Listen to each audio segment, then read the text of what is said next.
North Korea से जुड़ी खबर सामने आ रही है। एक अलग ग्राउंड लगातार बना हुआ है नॉर्थ कोरिया के खिलाफ। अमेरिका का बड़ा प्लान। कंबोडिया में मिले बाइडेन, यूएन और किशिदा। उत्तर कोरिया के खतरे से निपटने के लिए सहयोग बढ़ाने पर बात। उत्तर कोरिया की हिमाकत रोकने के लिए अमेरिका, जापान और साउथ कोरिया की बड़ी तैयारी। तो लगातार ये कोशिशें यहां पर उत्तर कोरिया को किसी भी तरीके से रोकने की, लगातार जो उत्तर कोरिया की तरफ से एक सरप्राइज एलिमेंट हमेशा जापान को या दक्षिण कोरिया को या अमेरिका को दिया जाता है। तो बड़ी बात आप कह रहे हैं और अब देखना होगा कि नॉर्थ कोरिया अगर हिमाकत करेगा तो फिर अमेरिका किस तरह से जवाब देगा। ये तनातनी नॉर्थ कोरिया और साउथ कोरिया की है। नॉर्थ कोरिया इस बात की हिम्मत और ताकत दिखाता रहता है कि वो लगातार बैलिस्टिक मिसाइलों का टेस्ट करता है, परीक्षण करता है। बार बार नॉर्थ कोरिया के तानाशाह किम जोंग उन ये धमकी देते हैं कि परमाणु युद्ध के लिए भी आगे बढ़ा जा सकता है। तो ये आशंकाएं गहराती जा रही हैं और जल्दी से आपको बताते हैं कि ये जो अमेरिका और यूएन के बीच में बातचीत हुई है, इसका निष्कर्ष क्या निकला है। ये अपने गांव से ही बिजनेस करके 100 करोड़ से भी ज्यादा का बिजनेस करते हैं। क्या आपको भी गांव से ही बिजनेस करना है? तो फ्रीडम ऐप को अभी डाउनलोड कीजिए। किस तरह से दबाव बनाने की रणनीति हो रही है। अमेरिका की तैयारी किम पर पड़ेगी भारी। नॉर्थ कोरिया की तरफ से बैक टू बैक किए जा रहे जो मिसाइल टेस्ट हैं, उसको लेकर कोरियाई प्रायद्वीप में लगातार टेंशन बना हुआ है और ये एक बहुत बड़ी चीज है जिसे निपटने की कोशिश हो रही है। नॉर्थ कोरिया की न्यूक्लियर थ्रेट से निपटने के लिए अमेरिका, जापान और साउथ कोरिया ने बड़ा प्लान तैयार कर लिया है। अमेरिका, जापान और साउथ कोरिया तीनों मिल गए हैं। तीनों देश रियल टाइम में नॉर्थ कोरिया की मिसाइल वार्निंग डेटा शेयर करने पर सहमत भी हुए हैं। तो ये एक बहुत बड़ी चीज है जिसको लेकर ट्रायलैटरल मीटिंग के बाद बाइडेन ने ये कहा है कि साउथ कोरिया, जापान की रक्षा के लिए अमेरिका प्रतिबद्ध है। और इसके अलावा बाइडेन ने चेतावनी देते हुए कहा कि नॉर्थ कोरिया के जो न्यूक्लियर टेस्ट हैं इस पर कड़ा जवाब देंगे, जिस तरह नॉर्थ कोरिया ये हिमाकत कर रहा है। तो ये एक बहुत बड़ी बात है कि अमेरिका की तैयारी है।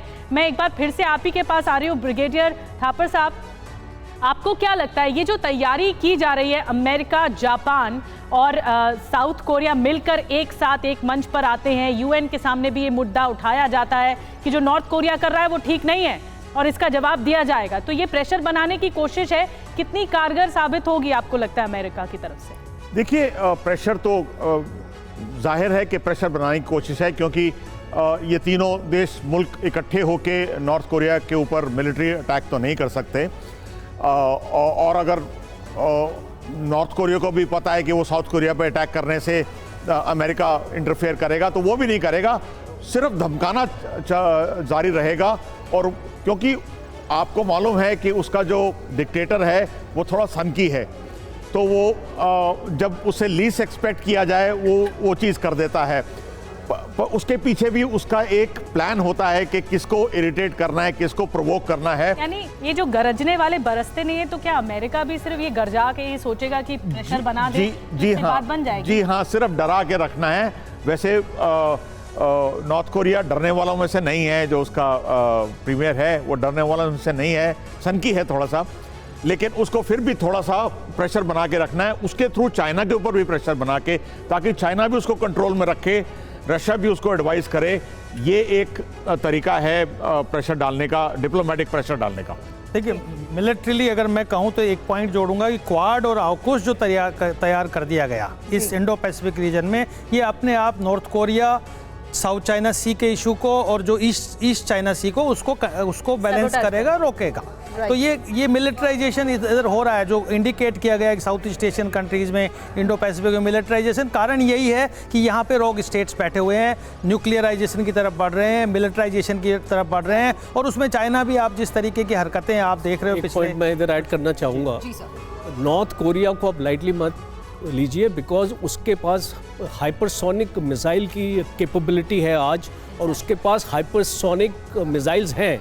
और एक खासियत होती है हाइपरसोनिक मिसाइल की, वो डिटेक्ट नहीं हो पाती बिकॉज उसकी स्पीड इतनी तेज़ होती है, 5 मैक्स से ज़्यादा होती है, और वो लो लेवल फ्लाइंग करती है, तो इसीलिए, और उसकी रेंज होती है 10,000 किलोमीटर्स तक। तो वो यूनाइटेड स्टेट्स तक टारगेट हो सकता है। और इसीलिए इन सब में सबसे ज्यादा खतरनाक बात यह है कि नॉर्थ कोरिया सबसे अनप्रेडिक्टेबल है। एब्सोल्युटली सबके साथ। That's what is quoted again and again. Anyways, आप सभी हमारे साथ जुड़े उसके लिए बहुत-बहुत शुक्रिया आपका। ये अपने गांव से ही बिजनेस करके 100 करोड़ से भी ज्यादा का बिजनेस करते हैं। क्या आपको भी गांव से ही बिजनेस करना है? तो फ्रीडम ऐप को अभी डाउनलोड कीजिए।